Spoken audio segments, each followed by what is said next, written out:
Pourquoi tu n'es pas rentable en trading malgré une bonne stratégie? C'est la question à laquelle je vais tenter de répondre à l'intérieur de cette vidéo. Alors, pourquoi tu n'es pas rentable malgré que ta stratégie le soit? C'est principalement dû à une émotion que l'on ressent tous plus ou moins, c'est la peur. Alors, la peur, je vais t'expliquer pourquoi, je vais t'expliquer surtout comment. Donc déjà, la peur, ça peut apparaître sous différentes formes. Il y a évidemment la forme la plus connue, celle qu'on connaît tous, celle qui est même rentrée maintenant dans le vocabulaire commun, c'est le FOMO. Le FOMO, comment ça va se représenter? Bah, c'est très simple. Donc FOMO, Fear of Missing Out, peur de rater, peur de manquer. Donc bah, tout simplement, ça va se matérialiser par des gestions catastrophiques de trades, c'est-à-dire que tu vas rentrer dans des trades soit trop tôt, soit trop tard quand en fait c'est plus le moment de rentrer. C'est-à-dire que, admettons, tu dois rentrer, bah voilà, ici au niveau de cette bande jaune, bah, ce que tu vas faire, c'est que tu vas tellement être pressé de prendre des profits, tu vas tellement être pressé de prendre des trades, tu vas tellement avoir peur de rater un mouvement que tu vas rentrer, bam, directement ici, alors que bah, tout simplement, il n'y a pas encore toutes tes confirmations. S'il faut, tu attends peut-être bah, voilà, des rejets à l'intérieur de cette zone.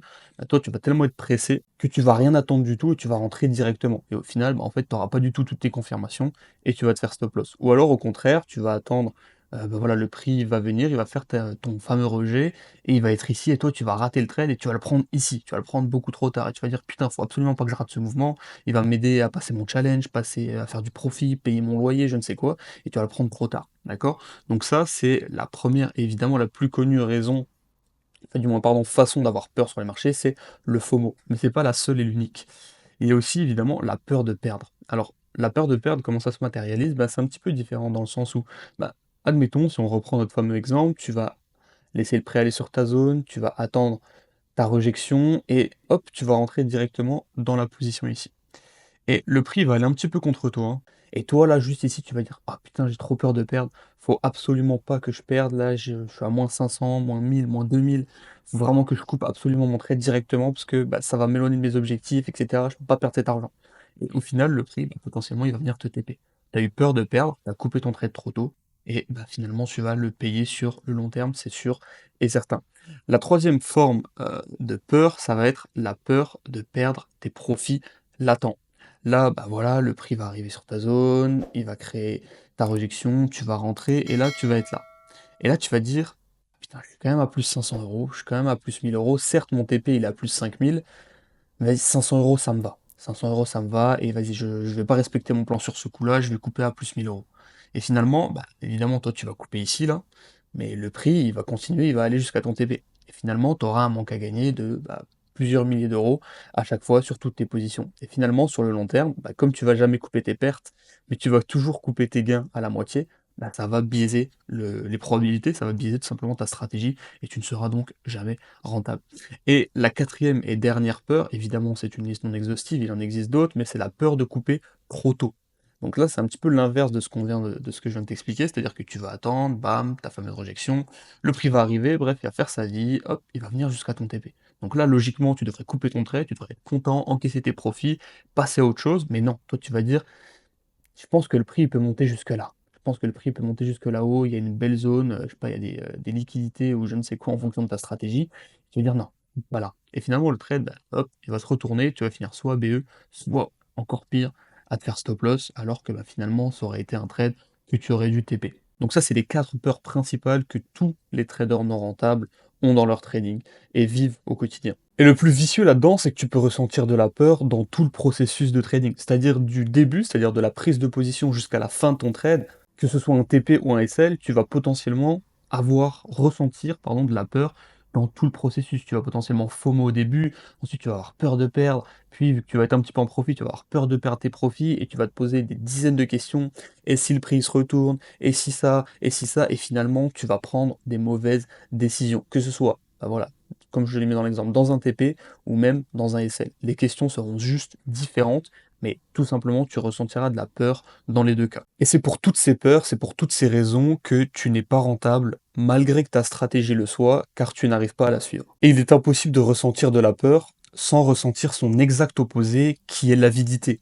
Car bah, tout simplement, les choses qu'on a peur de perdre, ce sont les choses qu'on a envie d'avoir, forcément. Tu as tellement peur de perdre parce que tu as énormément envie de gagner. Tu FOMO, tu as peur de rater un mouvement, tout Tout simplement parce que tu es avide de prendre des trades. Se faire SL est si douloureux dans ton cerveau car gagner c'est jouissif pour toi. Tu ressens de la peur uniquement pour les choses que tu fantasmes, pour les choses que tu désires. Tu as extrêmement peur de perdre ce challenge car aussi tu as extrêmement envie d'être un trader financier. J'interromps 2 secondes la vidéo pour te dire que si tu veux réserver un call de consulting avec moi pour qu'on discute un petit peu de ton trading et qu'on essaie de trouver les améliorations à apporter pour aller chercher la rentabilité, eh bien tout simplement clique sur le premier lien dans la description, c'est totalement gratuit, tu réserves ton call et on essaie de s'organiser ça rapidement.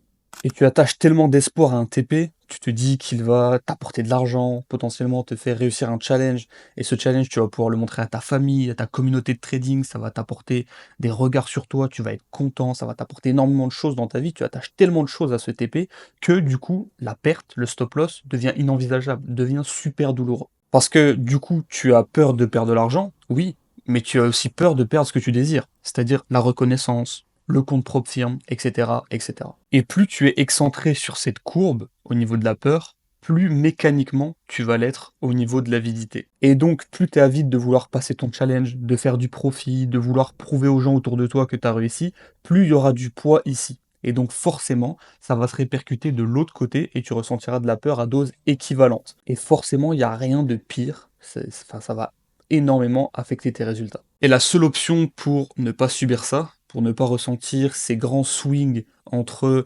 l'avidité et la peur et l'avidité, c'est de passer d'un logiciel mental où tu prends le résultat du trade comme unité de réussite à un logiciel mental où tu prends le processus comme unité de réussite. Tu ne vas plus être content si tu as réussi un challenge ou si tu as pris un TP, mais tu vas être content si tu as suivi ton plan, si tu as suivi le process. Et pour switcher d'un logiciel mental où tu prends le résultat de ton trade comme facteur de réussite ou non à un logiciel mental où ça va être le processus qui va dicter si tu es un bon trader ou non, bah, je t'ai préparé un petit document. Le voilà, il est sous la forme d'un PDF et c'est quelque chose que tu vas devoir utiliser avant chaque prise de position. Et il y a tout simplement un petit questionnaire que tu vas devoir remplir. Donc avant d'entrer en position, voici les questions que tu vas devoir te poser et auxquelles tu vas devoir répondre.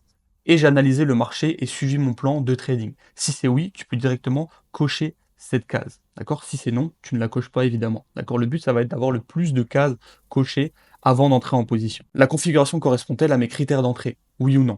Et je définis mon stop loss et mon take profit avant d'entrer? Oui ou non? Et je vérifie s'il y a des événements économiques majeurs à venir? Oui ou non? Suis-je dans un état émotionnel neutre et rationnel? Oui ou non? Ai-je pris le temps de réfléchir avant d'exécuter mon trade? Pas d'impulsivité? Oui ou non? Ai-je respecté mon money management? Ce trade est-il basé sur une analyse factuelle et non sur une intuition ou une émotion? Oui ou non? Et là, à partir du moment où tu as répondu à toutes les questions, si toutes les cases sont cochées, c'est que probablement c'est un bon trade et que tu devrais rentrer dans le trade. Mais au contraire, s'il manque par exemple 3 cases qui ne sont pas cochées, je pense que tu devrais réfléchir à 2 fois avant de rentrer en position. Maintenant, il y a aussi les questions que tu dois te poser après la prise de position, c'est-à-dire après que le trade se soit déroulé. Ai-je suivi mon plan sans me laisser influencer par mes émotions? Oui ou non? Ai-je respecté mon stop loss et mon take profit sans les modifier en cours de route? Ai-je analysé ce qui a bien fonctionné et ce qui peut être amélioré? Ai-je pris le temps de noter mes observations dans mon journal de trading? Ai-je ressenti du stress ou une forte émotion pendant le trade? Si oui, quoi? Ce trade était-il bon ou aurais-dû je l'éviter? Ai-je appris quelque chose de ce trade? Si oui, quoi? Donc voilà, ce questionnaire, il sera téléchargeable totalement gratuitement dans la description. Vous regardez les liens et vous allez pouvoir le télécharger totalement gratuitement. Donc vraiment, remplissez ce questionnaire avant de prendre chaque trade et évidemment après chaque position et vous allez voir que ça va vous rendre beaucoup plus discipliné, beaucoup plus process-based, c'est-à-dire que votre cerveau il va vraiment se concentrer sur le processus et non sur les résultats de votre trade. Et tout simplement, ça va vous aider à respecter votre plan et à devenir des traders beaucoup plus disciplinés. Donc voilà les gars, j'espère que cette vidéo elle vous aura plu. J'espère que vous aurez tout simplement pris de la valeur à l'intérieur de cette vidéo. Si vous avez des questions, n'hésitez pas à les poser en commentaire et on se retrouve pour la prochaine vidéo. En attendant, n'hésitez pas à liker, commenter, etc., etc.